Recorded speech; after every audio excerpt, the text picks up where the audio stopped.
warahmatullahi wabarakatuh. Alhamdulillahirabbil alamin wassalatu wassalamu ala Rasulillah wa ala alihi wa sahbihi wa man walah. Allahumma ja'alna min ahlul Qur'an. Allahumma barik fi auladina wa fi dzurriyyatina bil Qur'an. Alhamdulillah, jamaah sekalian. Alhamdulillah kita tadi sama-sama sudah melaksanakan di sini sholat Aisyah berjamaah, dan juga sebelumnya kita sama-sama belajar dan mengajar Quran, kemudian tahsin di ini. Alhamdulillah, dan sekarang insya Allah kita akan melanjutkan kajian dengan Ustadz Yanwar insya Allah dari Mahat Imam Hafs. Mungkin sedikit Ustadz ini beliau mudir di Mahat Imam Hafs, dokter Ustadz, dan juga mudir Quran Mairo dan mengajar ilmu Quran begitu Ustadz. Insyaallah. Dan alhamdulillah kami di sini di belakang mungkin ada suara sedikit di tempat Ustadz kayaknya. Oh, anak saya, Hudzaifah. Nggak terlalu keras. Kedengeran. Ya, jangan lama-lama. Monggo, silakan. Pengajian siapa, Bi? Ayo. Pengajian siapa, Bi? Kalau kami di sini jamaah Masjid Utsman bin Affan, kegiatan kami banyak mengajar seputar Quran, mengajar dan belajar Quran. Ya, alhamdulillah, seperti terutama hari Sabtu banyak mengajar dan belajar Quran.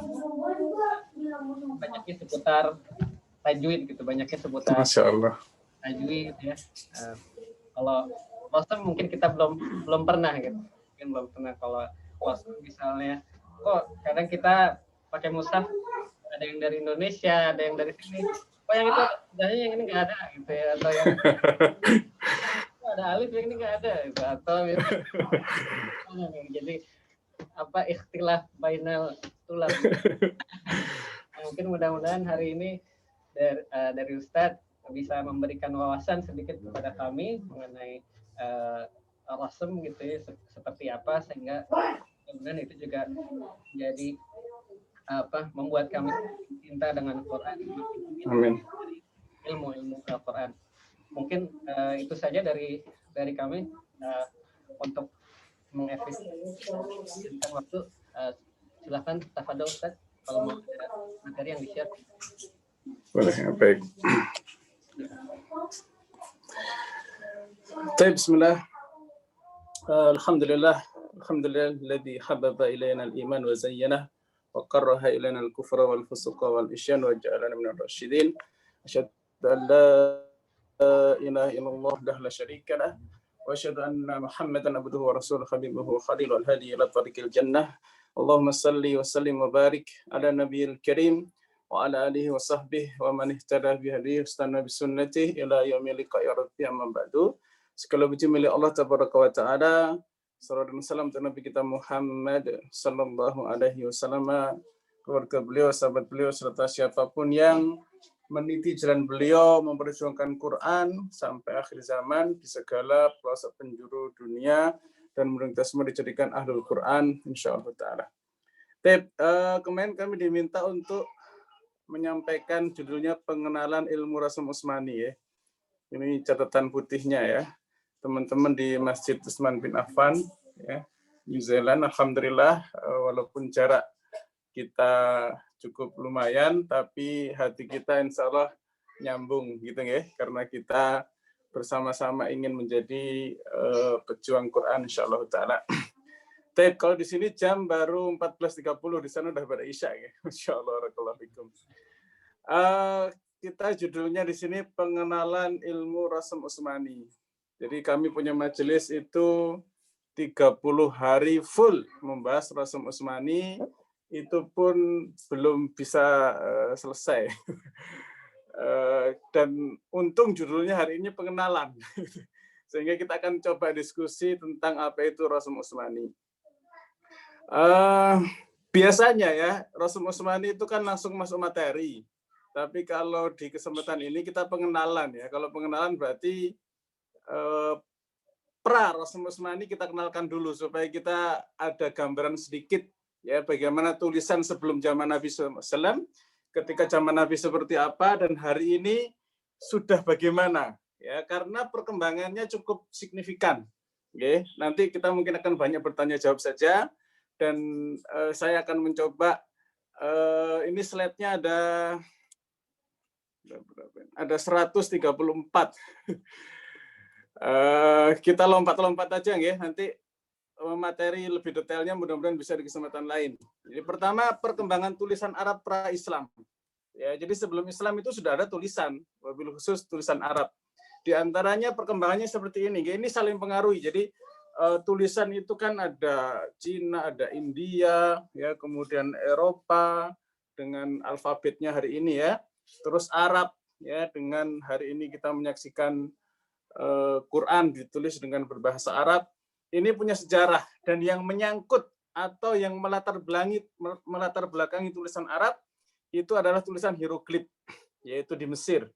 Ya, lanjut ke hierotik, kemudian ke Ponisian atau kita menyebutnya Fenisia, kemudian Aramean atau suku Aram, ya, kemudian Nabatean, baru kemudian huruf Hijazi. Ya, inilah yang ada di zaman Nabi kita Muhammad Sallallahu Alaihi Wasallam.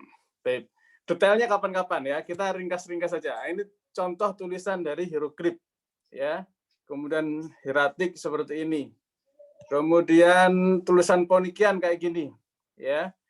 Dia di batu-batu gitu ya, kotak-kotak lurus-lurus ya, lancip-lancip, karena zaman dulu nulis itu pakai pahat. Kalau hari ini pakai kolam ya, pakai pena, dulu pakai ukir-ukiran ya, sehingga huruf-hurufnya nggak fleksibel ya. Nah, ini contoh Aramean, ini sudah mulai agak ngarap-ngarap dikit. Dan yang paling dekat adalah Nabatean. Ya, ini sudah bagian dari keturunannya Nabi Ismail alaihissalam. Ya, di sini kalau kita lihat nanti muncul tulisan Arab di zaman Rasulullah SAW. Ada yang tahu ini tulisan apa ini? Ada stempelnya? Rasulullah. Iya, suratnya Rasul SAW, ada yang bisa baca? Bismillahirrahmanirrahim. Oh, Masya Allah, terus. Halo, kok macet? Ila mersil apa Rum ya? Ya. Malik Rum. Mana Malikir? Ini lebih jelas. Oke, yang kita lebih jelas nih. Silakan. Sila apa itu? Adam Ar-Rum itu. Saya bimbing awal. Bismillahirrahmanirrahim. Min Muhammad Abdullah wa Rasuluh. Ila Herakl. Oh, Herakl. Admirum. Salamun ala manitaba al-huda. Wih, terus. Amma ba'd. Ya, terus. Lu Kelamaan. Habis kajian basurat doang ini ya. Nah, itu nanti kita bahas ya, detailnya kita bahas kesempatan lain insya Allah. Nah, kalau ini ada yang tahu ini apa ini?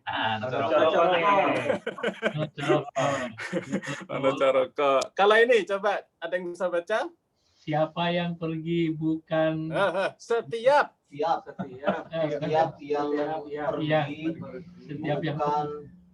bukan cinta. Oke, mantap. Terus? Setiap yang berubah bukan cinta. Oke, terus? Lalu ada, tidak, pergi dan tidak berubah. Oke, satu lagi, silakan. Tahu bulan. Nggak ada ya, di sana nggak ada. Ini tiap hari ini ya. Mereka itu ya gurih, terakhirnya gurih ya. Baik, ini contoh-contoh tulisan bisa terbaca ya. Jadi semacam inilah kode-kode yang orang bisa saling paham. Nah, sebenarnya kalau detailnya di sini dibicarakan tentang bagaimana Mesir dulu kehidupannya ya, kehidupan apa namanya hari-harinya, terus tulisannya kayak gimana, itu panjang cerita ya. Kita lompat-lompat saja, termasuk Fenisia. Fenisia ini terkenal sebagai bangsa perahu, bangsa yang jago bikin perahu ya. Kemana-mana dia datang, huruf-hurufnya semacam ini. Ini budayanya. Termasuk Aramea terkenal di kita adalah Babilonia. Nah, itu di zaman Nabi Ibrahim alaihissalam. Ya. Siapa rajanya? Namrud ya. Nah, ini kalau kita baca ya, huruf Aramea itu alaf, bet, gamal, dalat, he, waw, hampir mirip ke mana? Mirip sudah Arab. Ya, lam, nun dan seterusnya itu. Ya, sin. Nah, kemudian Nabatean ini mulai mengambil dari bahasa-bahasa sebelumnya, ya. Kemudian dibuat ini sudah keturunan Nabi Ismail ya, dibuat seperti mendekati hari ini. Ya, nah ini Nabatean. Ya, ada berapa huruf di sini? 22, masih 22. Huruf hijaiyah berapa huruf hijaiyah? 29. 28 atau 29 apa 30? 29. Nah, ini aja udah bingung ya. Lah ya, belum bahas yang lain-lain ya, jumlah hurufnya aja udah beda. Ini gimana ini ceritanya? Baik ya, jadi ada yang mengatakan 28, ada yang mengatakan 29, ada yang mengatakan 30. Kenapa bisa begitu? Nanti detailnya ya. Baik. Ini kebudayaan Arab ya. Ingat kebudayaan Arab dulu itu tinggal di gurun ya. Sehingga hidupnya itu ya dari dagang ya. Musim kemarau dia ke atas atau ke utara, musim dingin dia ke Yaman atau ke bawah ya. Dan waktu itu huruf hijaiyah mengambil dari Nabatean tadi ya, disesuaikan dengan bahasa Arab, dan semua bahasa gitu ya. Bahasa-bahasa awalnya hieroglif, kemudian disesuaikan jadi Ponisian, jadi Aram, jadi Nabatean tadi ya. Dan Nabatean ini kemudian disesuaikan menjadi Arab. Ya, dan hari ini menjadi hijaiyah. Ingat, huruf Arab itu ada abjadiyah, ada hijaiyah. Ada yang tahu bedanya apa? Urutannya, Ustaz. Urutannya. Selain itu? Titiknya, oke. Oke, bagus ya. Nanti kapan-kapan kita detailkan. Nah, bangsa Arab seperti ini kehidupannya. Nah, inilah tulisan Hijazi di awal-awal Nabi kita Muhammad Sallallahu Alaihi Wasallam diutus. Ya, jadi kalau kita urut ini dari kiri ke kanan ya. Kalau di sana ngelihatnya dari mana? Kebalik nggak? Enggak, Ya, betul, Ustaz. Ya, coba ejakan dari yang pertama silakan. Alif, Oke. ba, Terus, dal. jim. Oh, jim itu jim. Ya, kayak gitu jim dulu ya. Terus, Oke, dal. terus, Ha, oke. ro. Bukan, zai. Oh, zai, bukan ada titik. Oke. Nanti ro dengan zai sama. Oh, Oke, terus.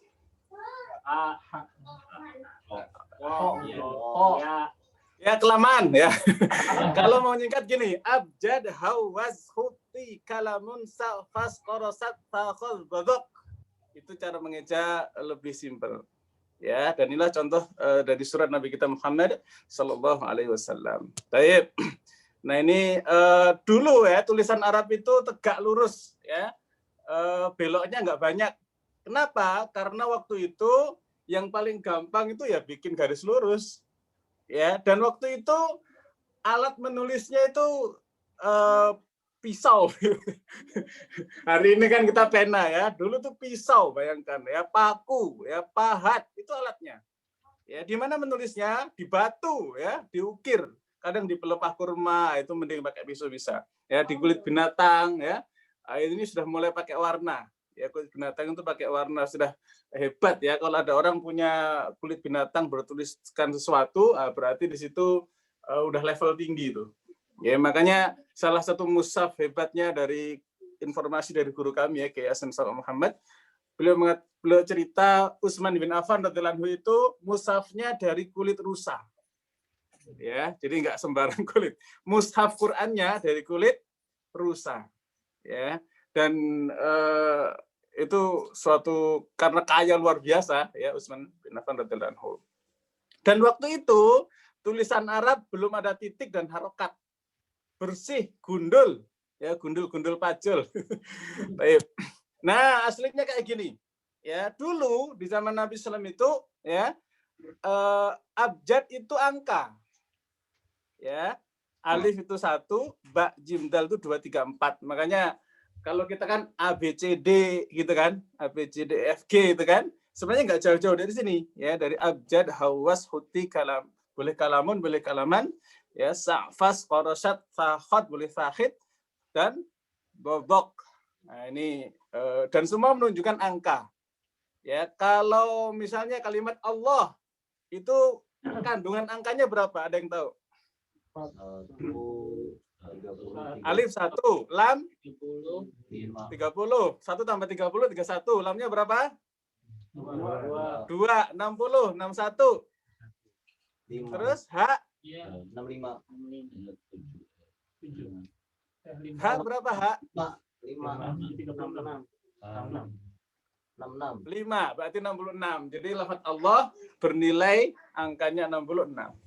Ya. Nah, kalau bismillahirrahmanirrahim berapa? Jangan sekarang. Nah, PR ya, PR. Bismillah berapa? Baik, kita lanjut. Ini salah satu ayat Quran. Ada yang bisa baca? Boleh, silakan.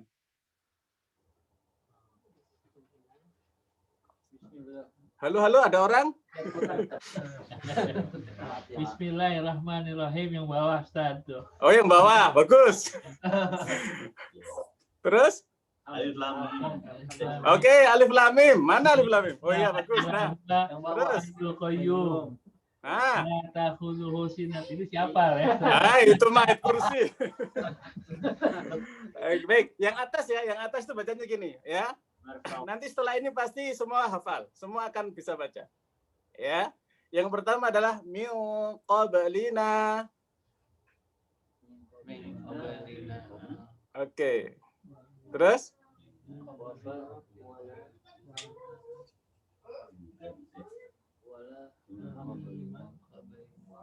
Ya udah saya bimbing ya. Wala tahmil. Wala tuhammilna ma la taqata lana bih. Terus kulana warhamna we, udah hebat semua ya. Ya. Qaumil kafirin. Nah, terus bawahnya. Bismillahirrahmanirrahim. Ya. Alif lam mim, Allahu la ilaha illa huwal hayyul qayyum. Terus nazzala 'alaikal kitab bil haqq musaddiqan lima baina yadayhi wa anzala taurah. Wih, udah pinter semua, alhamdulillah. Ya, gitu cara baca Quran. Bayangkan ya, enggak ada nomornya, enggak ada titiknya, enggak ada harokatnya. Nah, kalau ini sudah mendingan ada di perkembangan setelah 40 tahun Mushaf Utsmani itu mulai ada titik. Ya. Birmingham Quran yang mana Ustaz? Ada contohnya Ustaz? Kayaknya zaman Nabi itu. Yang mana tuh? Ada baru itu terakhir itu sebenarnya ketemunya udah lama, tapi dicek akhir itu karbonnya itu radioaktifnya bilang itu dari kulit apa namanya? Itu sekitar 600 after itu apa BC. After apa? After Christ ya. Jadi sama Nabi kali.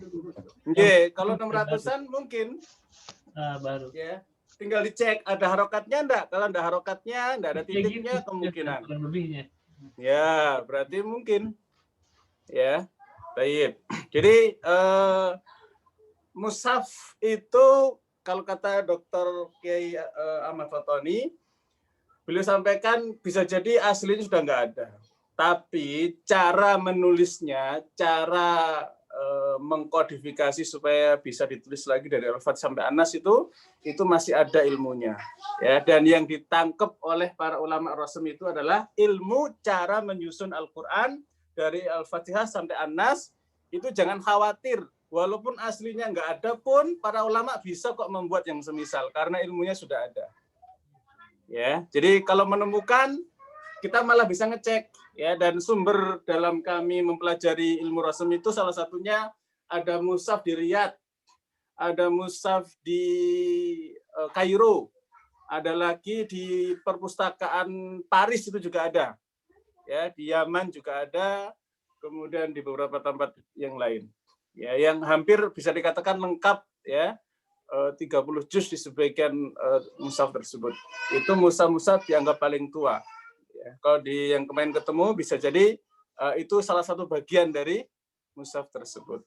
Ya. Taib, kita lanjut ya. Jadi ini sudah mulai ada titik-titiknya. Ya, coba kalau di sini ada yang bisa baca, boleh? Iya. Saya bantu di awal ya. Awalam yasiru, silakan. Walam yasiru fil ardi fayanzuru kaifa kana aqibatul ladzina Enggak apa-apa. Terus kanu baca kami sama ya kanu asyadda minhum quwwah. Ya, dan seterusnya, ya. Nah, bawahnya itu bismillahirrahmanirrahim. Alif lam mim. Ah? Ini kalau orang Indonesia hafal nih ya. Yasin. Oh iya. Udah, Yasin terusin dah beres ya. Oke. Nanti nah, ini sudah mulai tercetak ya dalam bentuk mushaf-mushaf. Dan dulu ingat ya, Quran itu hanya boleh ditulis oleh tangan. Ya. Jadi perkembangan awal Quran itu harus ditulis di depan Nabi, enggak boleh di luar ketemu Nabi enggak boleh nulis. Ya, ini yang mungkin banyak orang belum tahu ya. Jadi sahabat-sahabat Nabi itu dulu berani nulis Al-Qur'an hanya di depan Nabi Muhammad SAW. Maka dikenallah di situ para penulis wahyu. Dan itu kedudukannya sangat mulia di sisi Rasul Shallallahu Alaihi Wasallam. Dan tidak ada yang berani nulis selain di depan Nabi. Ya, sewaktu zaman Nabi Shallallahu Alaihi Wasallam. Bahkan ketika Zaid bin Sabit mengumpulkan catatan-catatan Quran, itu beliau mengumumkan siapa yang di zaman Abu Bakar As-Siddiq nanti ya, itu yang hanya nulis di depan Nabi, tidak di orang lain. Ya, barulah di zaman Abu Bakar mulai orang nulis sendiri ya, di zaman Umar tersebar orang kemana-mana bikin tafsirnya segala macam, dan di zaman Utsman dikumpulkan kembali ya, ditulis baru di situ resmi dibikin 30 juz dengan segala macam urutan yang sudah disepakati. Ya, baru kemudian ditulis ulang sampai ratusan tahun itu Quran ditulis oleh tangan manusia. Ya. Bahkan kalau nggak salah Ustaz, bukan cuma ditulis, harus ada dua witness, harus masing-masing yang menyampaikan, yang ada zaman Utsman itu harus menyampaikan dua witness. Jadi sanadnya harus ada saksi. Oh, nanti detailnya ada di bab setelah ini ya. Ini saya singkat cerita dulu ya. Globalnya sampai di zaman Turki Utsmani itu masih ada fatwa mengharamkan menulis Quran selain dengan manusia. Maksudnya nggak boleh di print, nggak boleh di mesin cetak, nggak boleh. Ya, makanya gimana? Boleh nanya nggak sebentar? Aku potong. Silakan. Tadi waktu saya bilang harus tulis di depan Nabi SAW, kan kita tahu Nabi nggak bisa baca atau bisa nulis, kan? Nggih. Pertanyaannya? Itu tahu benarnya dari mana kalau yang sama? Oke, baik. Pertama, Nabi SAW itu ummi. Ya, ini sepakat, Qur'annya juga ada ya. Dan ummi di sini beberapa pendapat ya, jumhur memang mengatakan bahwa ummi di sini tidak bisa baca, tidak bisa tulis. Ya, tetapi definisi ummi di sini tidak mentok di situ saja. Ummi itu bermakna kalau disandarkan kepada Nabi SAW setelah kemudian turun Al-Qur'an ya, termasuk saya lebih condong kepada pendapat ini, ummi di sini tidak pernah baca dan menulis kitab sebelumnya. Nanti dalil-dalilnya banyak Al-Qur'an, ya, ayat-ayat Qur'an. Definisi ummi itu nggak bisa baca, nggak bisa tulis, ada lanjutan, yaitu kitab-kitab sebelumnya.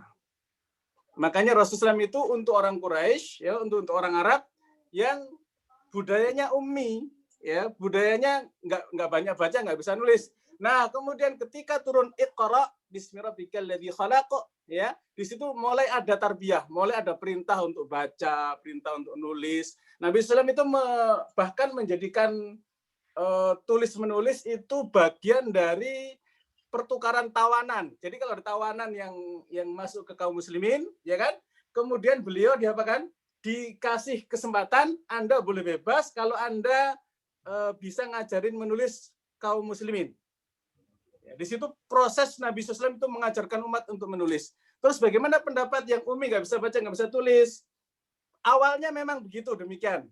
Ya, tapi perkembangan zaman, ya, ada dua pendapat dari para ulama Rasem, ya, nanti juga ada di bawah sini, bahwa Rasulullah SAW apakah seterusnya nggak bisa nulis, atau di situ kemudian ijtihadnya para sahabat saja dalam menulis Quran. Nah, ini ada dua pendapat yang sangat apa?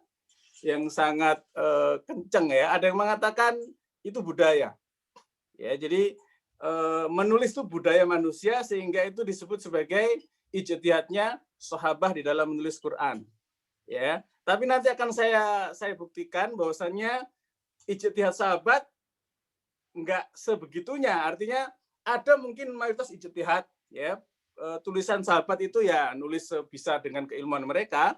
Tapi ada beberapa tempat yang Rasulullah SAW memerintahkan untuk menegakkan alifnya, misalnya. Alif kan bisa bengkok, bisa berupa ya, bisa berupa alif tegak. Ya, nanti kita akan bahas kapan alif boleh bengkok, kapan alif harus tegak. Ya, dan dari situ akan lebih condong pendapat kita kepada pendapat jumhur bahwasannya tulisan Quran adalah tauqifi.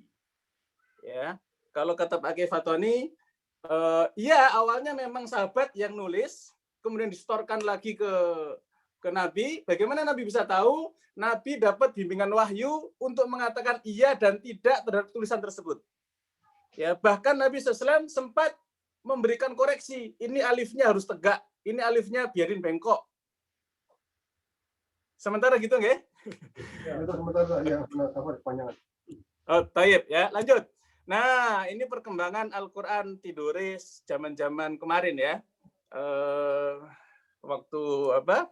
Sebelum kemerdekaan lah, ya. Nah, ini bisa diakses di mushafnya Kemenak, ya. Ini banyak contohnya perkembangan Quran di Indonesia. Ya. Ini Quran-Quran tua ini sudah banyak hiasan, tapi masih tulisan tangan. Ini tulisan tangan dan kedudukan dari penulis wahyu itu sangat tinggi, dimuliakan, ya. Makanya tadi Turki Utsmani sampai tahun kesekian itu nggak berani nulis apa? Nulis Quran dengan ngeprint. Bahkan, ya, Kiai Fatoni itu dalam buku beliau menjelaskan pertama kali yang ngeprint Quran itu malah Jerman, ya, malah orang Eropa, ya. Barulah kemudian karena kemanfaatannya dipandang sangat baik, diperbolehkan. Dan waktu kami dulu mencetak, diminta untuk menjadi tim koreksi percetakan di PNRI, itu percetakan Quran pengawalannya harus luar biasa, ya. Harus berwudu, harus nggak boleh batal, ya. Di sampingnya harus bersih, harus didengarkan murotal. Aturan mainnya sangat ketat luar biasa. Ya, walaupun mesinnya bukan orang Islam. Sayang sekali, ya. Tapi alhamdulillah Madinah punya percetakan yang luar biasa dan itu benar diberkahi Allah Subhanahu wa taala. Tapi ini contoh-contohnya dari perkembangan tadi sebelum Islam sampai kemudian Islam dan bagaimana Arab setelah pasca itu. Karena ini kita akan lompat sedikit materinya ke ini. Okay. Jadi zaman dulu kala, ya, Al-Quran itu diriwayatkan secara lisan, ya, dan Al-Quran waktu pertama kali turun itu satu huruf saja, ya. Makanya coba surah Al-Fatihah itu turunnya di Mekah atau di Madinah? Di Madinah. Di Madinah. Waduh, ada khilaf ini. Di Mekah. Salah berarti. Di Mekah. Ada yang Mekah, ada yang Madinah, ya, Masya Allah, ya. Dan memang betul, ya, khilaf para ulama, ya. Kalau kita telusuri kita para ulama itu khilaf apakah Al-Fatihah itu di Mekah atau Madinah, ya. Terus yang lebih tepat seperti apa? Turun berkali-kali. Ya. Di Al-Fatihah di Mekah juga turun dengan lahjah Quraisy, ya, lahjah kaumnya terbatas kepada kaum Nabi Muhammad SAW di kaum Quraisy saja. Ketika kabilah-kabilah yang lain masuk, ya, Quran pun mengakomodasi, ya, dan itu sudah ketentuan dari Allah Subhanahu wa taala di Lauh Mahfuz, ya. Sudah begitulah memang, tapi turunnya berproses. Ya, sehingga Al-Fatihah itu turun berkali-kali sampai menjadi sekian bacaan, ya, dan Rasulullah SAW memberikan statement bahwa turunnya adalah ala sabati ahruf, turun menjadi 7 huruf. Apa itu 7 huruf? Ya, angka di antara 6 dan 7, ya. Dan apa makna huruf? Huruf itu gaya bahasa atau lahjah ketika turunnya Al-Qur'an, ya. Dan bahasa Arab yang populer ketika itu dari 7 huruf atau sabah atau ahruf itu adalah bahasa yang paling populer, paling fasih yang digunakan oleh kabilah-kabilah bangsa Arab. Jadi kalau kita tahu pengen bahasa Arab yang fasih itu dari mana? Rujukannya dari Quran dengan qiraah sab'ah, qiraah asroh, sugro maupun kubro. Itu adalah contoh-contoh dari bahasa Arab yang paling fasih di zaman Nabi kita Muhammad Sallallahu Alaihi Wasallam. Nah dulu gambarannya kurang lebih seperti ini, ya. Dan dulu sahabat Nabi SAW itu betul-betul langsung, ya, ketika mendengarkan Quran itu langsung dari Nabi kita Muhammad Sallallahu Alaihi Wasallam. Setelah itu beliau menunjuk sahabat-sahabat tertentu untuk menjadi guru, karena nggak mungkin beliau mengajarkan ke semua umat Islam ketika itu. Ya, maka kemudian beberapa sahabat setiap kali ada yang datang sahabat yang baru atau yang mu'alaf, ya, yang baru hijrah misalnya, ya, itu selalu diantarkan atau ditunjuk sahabat yang lain untuk ngajarin Quran. Yang selama ini kita pahami, ya, kalau orang hijrah itu kan siapa yang bisa menjamin secara biologisnya, ya, misalnya secara makannya, tempat tinggalnya, gitu kan. Nah, jarang yang dibuka atau diungkap oleh kita adalah bahwa yang pertama kali dipikirkan justru siapa yang mau ngajarin Quran. Ya, makanya setiap sahabat datang selalu ada sahabat yang lain yang siap untuk mengajarkan Quran. Ya, sehingga sahabat Nabi SAW belajar juga ke sahabat yang lain. Ya, dan di zaman Nabi SAW Quran sudah beragam. Dan di masa akhir ada yang disebut dengan al-irdoh atau al-ardoh al-akhirah, itu bacaan Quran sudah sempurna, sudah kokoh. Ya. Tapi kita sampai jam berapa kira-kira? Sampai asar di sini, ya, karena pada asar kita ada agenda lanjutan Rasul Usmani juga, ya. Baik, singkat cerita, setiap turun ayat Al-Quran, Nabi SAW selalu memerintahkan sahabat untuk menulis. Ya, jadi setiap turun ayat Quran selalu apa? Ada sahabat yang mendampingi Nabi SAW untuk menuliskannya. Ya, sehingga sebagian sahabat punya catatan surah atau ayat tertentu, sahabat yang lain punya catatan atau ayat surah tertentu. Baik. Nah, ini yang kemudian menjadi pertanyaan, ya. Apakah Rasul Utsmani tauqifi atau ijtihadi? Kalau jumhur tauqifi. Ya, sebagian ulama ijtihadi. Kenapa? Karena tulisan adalah budaya manusia. Ya kan? Ya, budaya manusia tapi sudah menjadi sunnah, menjadi bagian dari ajaran Nabi sallallahu alaihi wasallam, dan yang ditetapkan atau kemudian disetujui oleh Nabi adalah wahyu tentunya, apalagi terkait dengan Quran. Maka pendapat yang lebih tepat adalah tauqifi. Ya, di antara yang berpendapat bahwasanya ijtihadi adalah Ibnu Khaldun, ya, beliau menganggap ijtihadi karena tulisan produk budaya, ya. Kemudian Abu Bakar Al-Baqalani, ya, termasuk Ibnu Qutaibah, beliau termasuk yang berpendapat ijtihadi. Tapi yang lebih tepat adalah tauqifi, ya. Apa buktinya? Kebetulan saya ada materi Rasul Utsmani. Contoh bukti bahwasannya ini tauqifi. Tulisan Quran adalah tauqifi. Contoh, kata-kata al-mi'ad di dalam Al-Quran itu ada 2 macam. Ada al-mi'ad pakai alif berdiri, ada al-mi'ad pakai tanda baca. Ya. Nah, apa bedanya? Kalau al-mi'ad pakai alif berdiri, ini selalu, nanti silakan dicek, ya, pasti kaitannya dengan janji Allah Subhanahu wa taala. Ya. Contoh di surah Al-Imran, innallaha la yukhliful mi'ad, pakai alif berdiri.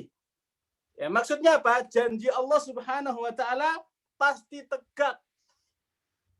Ya, sedangkan mi'at pakai alif tanda baca, alif kecil kalau dalam mushaf Timur Tengah, atau kalau Indonesia namanya fathah berdiri, itu biasanya adalah janjinya manusia. Sehingga janji manusia terkadang meleset, gitu ya. Jadi terkait mi'at saja, alif berdiri dengan tegas terus secara rosem, ada alif yang dihilangkan karena janjinya ada janji manusia, ini memberi makna. Ya, dan ini memberi kode karena Quran, ya, salah satu tema kajian saya kemarin itu rahasia ayat Quran. Ya, salah satu rahasianya adalah ini, alif berdiri dengan yang satu nggak ada alifnya. Ya, ternyata tadi kalau alifnya berdiri adalah ini menunjukkan janji Allah Subhanahu wa taala yang pasti tegak. Kalau nggak ada alifnya menunjukkan apa? Janji manusia yang kadang belak-belok. Ya, sehingga hal seperti ini menguatkan bahwasanya ini nggak ditulis sembarangan. Ini pasti dibimbing oleh wahyu dari Allah Subhanahu wa taala, ya. Nanti ketemu lagi misalnya, saya pakai coret-coretannya. Ada nanti kata-kata ibad, ya, ibad wa ibadur rahman misalnya. Saya share screen kelihatan ya, saya nyoret-nyoret sesuatu. Iya. Baik. Ibad, ya, dengan abid. Ini rosemnya ya. Bedakan antara rosem dengan tanda baca. Kalau rosem batang tubuhnya. Ini saya kasih merah, ini sudah tanda baca. Ibad. Ya, kalau abid semacam ini. Wa ibadur rahman misalnya, ibadur rahman dan seterusnya, ya. Abid, apa bedanya alif di sini? Ya, alif berdiri dengan alif berbentuk ya. Ya, di dalam ilmu ijaz rasmil Quran ada yang namanya alif izzah. Ya, lawannya adalah ya'udzillah. Silakan nanti jamaah cari, ya, kalau ibad dengan alif model berdiri seperti ini pasti menunjukkan kemuliaan. Ya, disebut alif izzah. Ya, kalau alifnya bengkok kayak gini pasti menunjukkan kehinaan. Zillah. Yang satu ibadur rahman, dia mulia dengan ibadahnya. Abidun nanti pasti kaitannya dengan maksiat yang dilakukan oleh hamba, terus Allah mengampuni hambanya kayak gini. Habis ini pakai ya zillah. Ya, jadi kita lihat alif saja dengan ya itu udah beda cerita. Ya, ini betapa Quran itu ijtihadi. Ya, termasuk di surah Yusuf. Ya, di surah Yusuf. Di surah Yusuf itu ada kata-kata lada. Lada itu harusnya pakai iya. Tapi khusus surah Yusuf pakai alif berdiri. Ya, lada itu artinya apa? Jadi ketika Nabi Yusuf dikejar, ya, oleh Zulaikha, ya, ketika kasus waktu itu, ya, di depan pintu ketemu siapa? Sayyidaha ladal bab, ketemu tuannya. Dan lada di situ berdiri. Sementara lada tempat yang lain pakai ya. Apa maksudnya? Bahwa ini ya, ladal bab. Wastabaqal bab au qaddas qamisahu min duburi wal faya sayyidaha ladal bab. Lada di sini Yusuf 25 dia pakai alif berdiri. Ya, karena ini mengandung alif izzah. Berdirinya Yusuf alaihissalam itu penuh dengan izzah karena tidak bersalah. Jadi cukup dengan alif menunjukkan Nabi Yusuf itu ketika ketahuan dalam keadaan berdiri penuh dengan izzah. Ya, bukan dengan ya yang dia berbaring enak-enakan, enggak ya. Ya, dengan kehinaan karena bermaksiat, enggak. Berbaring atau berdiri. Iya. Sehingga lada di sini ya menunjukkan beliau penuh dengan izzah. Lada kalau seandainya ditulis pakai ya Nabi Yusuf nggak beres tuh gitu ya. Tapi dengan izin Allah, dengan kata-kata yang seperti itu terkandung bahwasanya Nabi Yusuf alaihissalam dalam keadaan apa? Berdiri dengan penuh izzah. Ya, dan posisi ketemu dengan tuannya pun dalam keadaan berdiri, tidak sedang berbaring enak-enakan gitu ya. Dan banyak contoh-contoh Rasul Utsmani yang nanti mudah-mudahan kesempatan lain bisa kita bahas, menunjukkan bahwasannya Rasul Utsmani adalah tauqifi. Oleh karena itu jumhur mengambil pendapat tauqifi. Baik. Sepertinya tinggal 15 atau mungkin 18 menit lagi. Boleh tanya jawab? Monggo ya, silahkan bila ingin atau misalnya langsung ke hal yang dipermasalahkan di sana. Ustaz, kenapa di sini begini begitu? Boleh nanti ditanyakan ya sekalian langsung. Karena kalau materinya ini panjang ini. Ustaz, ada pertanyaan, ada yang angkat tangan untuk tafadhol dari Ustaz. Assalamualaikum Ustadz, mau nanya boleh? Waalaikumsalam warahmatullahi. Silakan, monggo. Pertanyaannya sering ditanyakan tapi belum tahu jawabannya nih Ustadz. Pertanyaannya kenapa mushaf terbitan Indonesia yang depak itu AIU-nya itu nggak ada hamzahnya, sedangkan yang dari Timur Tengah AIU-nya itu ada hamzahnya Ustadz. Baik. Baik, bismillahirrahmanirrahim. Pertama, Lajnah membuat mushaf Indonesia itu pertimbangannya adalah kemudahan. Oke, jadi yang dijadikan prioritas itu paling mudah dibaca. Ya, secara keilmiahan itu nabrak-nabrak sebenarnya. Kalau kata Pak Kiai Fatwari itu ya maklumlah hidung pesek gitu. Jadi nyarinya enaknya saja gitu ya. Ya, sehingga kalau Timur Tengah itu pertimbangannya ilmiah sekali. Ya, walaupun Indonesia juga ilmiah, tetapi sama-sama Rasul Utsmani, beda mazhab. Yang perlu saya sampaikannya beda mazhab. Kalau Imam Abu Dawud itu digunakannya di Timur Tengah, kalau Imam Abu Amr Ad-Dani digunakannya di Indonesia. Nah ini, jadi nanti kalau ada beda, jangan kemudian menuduh ini nggak benar, ini salah, ini yang ini benar, enggak. Dua-duanya benar, tapi beda mazhab. Ya, karena dalam Rasul Utsmani itu dua-dua mazhab, sebagaimana kita kenal dengan Imam Bukhari dan Muslim. Nah kalau ini Ad-Dani dengan Abu Dawud. Ad-Dani itu gurunya, Abu Dawud itu muridnya. Jadi kalau dihitung-hitung antara mushaf Indonesia dengan Timur Tengah itu, Indonesia malah ngambil gurunya, Abu Dawud, Timur Tengah itu mah muridnya gitu. Tapi secara kemudahan lebih mudah menggunakan tanda bacanya Indonesia. Ya, sehingga nanti jangan heran, rosemnya beda, tanda baca apalagi. Sehingga pertimbangan kemudahan itu menyebabkan ulama Indonesia tidak menggunakan hamzah di alif, ya, di kata-kata alif, walaupun itu nanti akan banyak problem ya, tetapi itulah ijtihad ulama kita. Dan ingat, hamzah itu bukan rosem, ya, hamzah itu hanya tanda baca.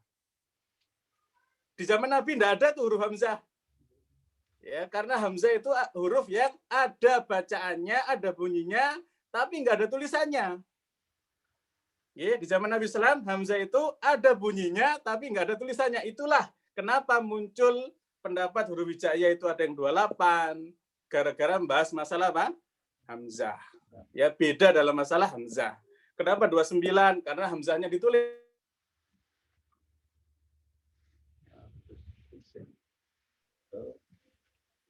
Halo, ada orang nggak ini? Tadi putus sedikit, Ustaz. Taib. Ya. Siapa yang menemukan hamzah? Imam Nasir bin Ahmad Nasir Asim Al-Laythi.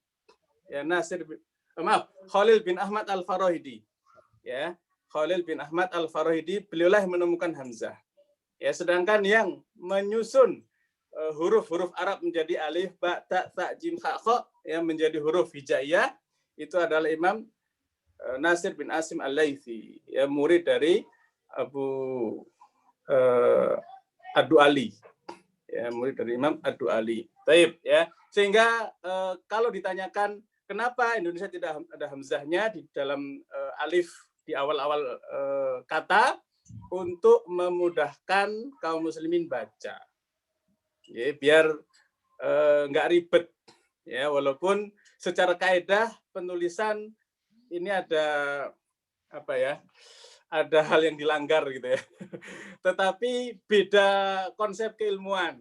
Ya, ulama Indonesia punya dasar keilmuan yang berbeda, ulama Timur Tengah punya hal yang berbeda. Sama nanti di huruf mat, waw, juga mat ya, Timur Tengah tidak ada sukunnya. Ya, jadi silakan dicek semua mushaf Timur Tengah, ya Madinah terutama ya, huruf waw mat dan ya mat itu enggak ada apa?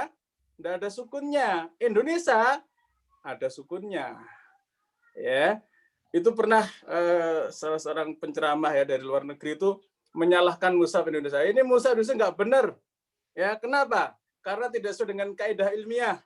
Ya, masa ya mat ada sukunnya, ya waw mat ada sukunnya, ini tidak benar. Bukan tidak benar, beda kaidah ilmiahnya. Ya, sehingga untuk membaca mushaf Indonesia ada ilmu tersendiri, mushaf Timur Tengah juga ada ilmu tersendiri. Ya, sehingga tidak dikatakan salah benar, dan itu hanya tanda baca. Zaman Nabi nggak ada tanda baca, nggak ada. Ya, demikian, mudah-mudahan bisa di Bible Faida. Ada lagi monggo?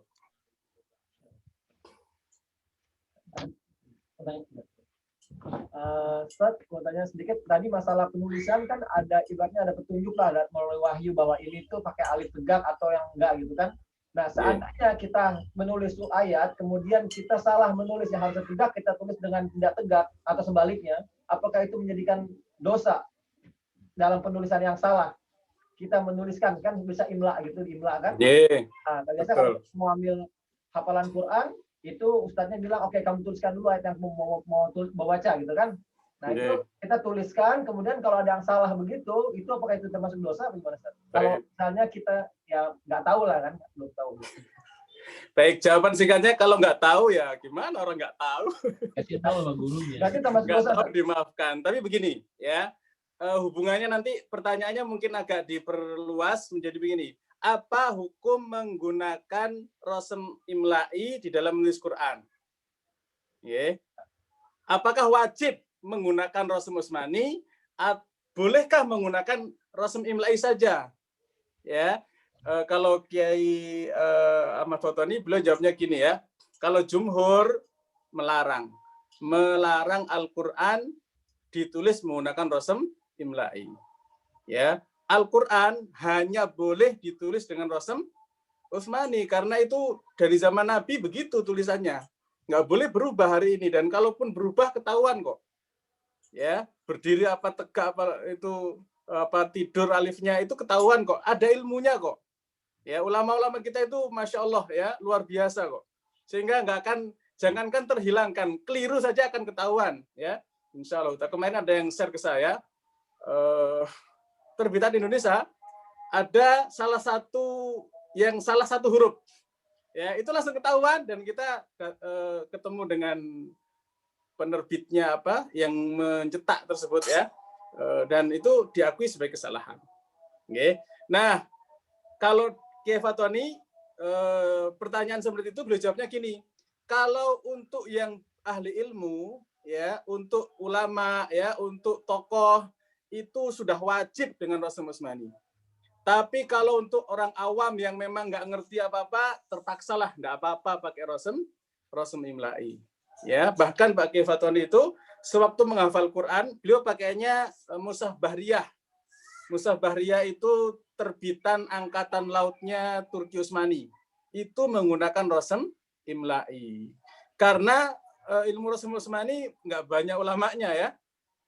Sedikit sekali ustadz atau guru-guru kita yang bisa menyampaikan tentang rasm Utsmani. Ilmunya luar biasa seru ya, sehingga sampai di PT IKI ya, di IKI itu nggak banyak yang mau ngajar ya, yang berani ngajarkan ilmu rasm Utsmani.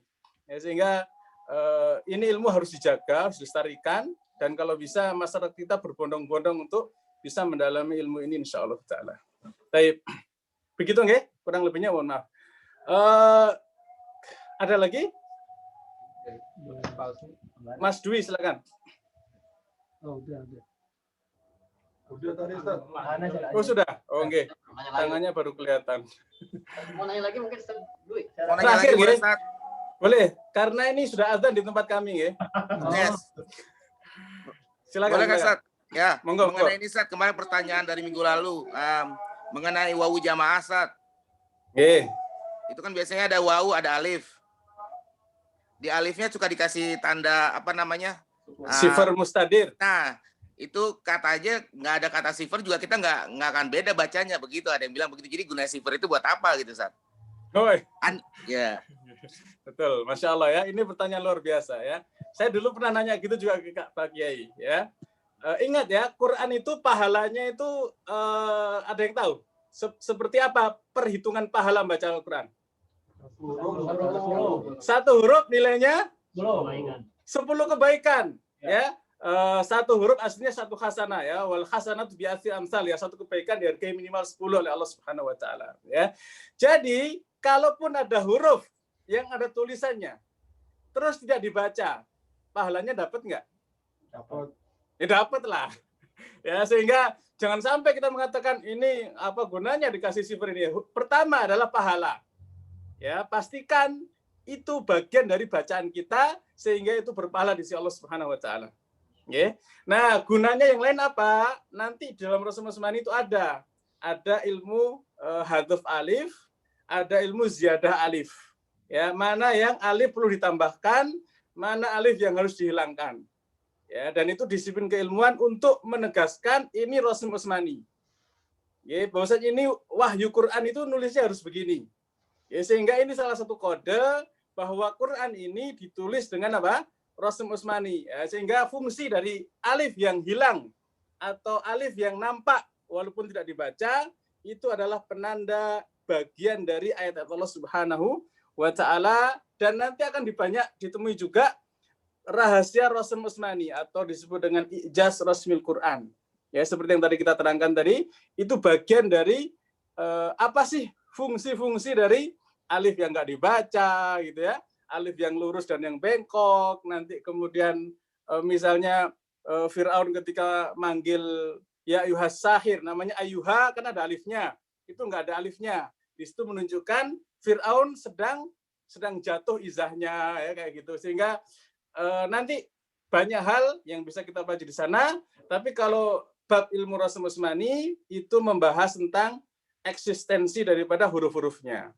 Ya, dan fungsi Rasul Usmani nanti menjelaskan ilmu berikutnya, yaitu ijaz rasmil Quran. Kenapa di situ hilang, kenapa enggak, perbedaannya bagaimana, itu dalam kajian Rasul Usmani insyaallah taala. Tapi mudah-mudahan bisa mengambil faedah. Kita cukupkan dulu nih. Saya kembalikan ke moderator. Kedua kali ya. Insyaallah, barakallahu fiik. Jazakallahu khair.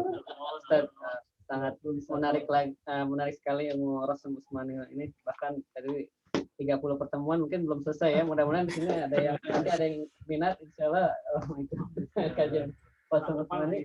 Mudah-mudahan di lain waktu bisa Bukan kedua aja. Insyaallah mudah-mudahan bisa rutin depannya bisa mengundang Ustaz lagi. Insyaallah, dan mungkin insyaallah itu aja ya.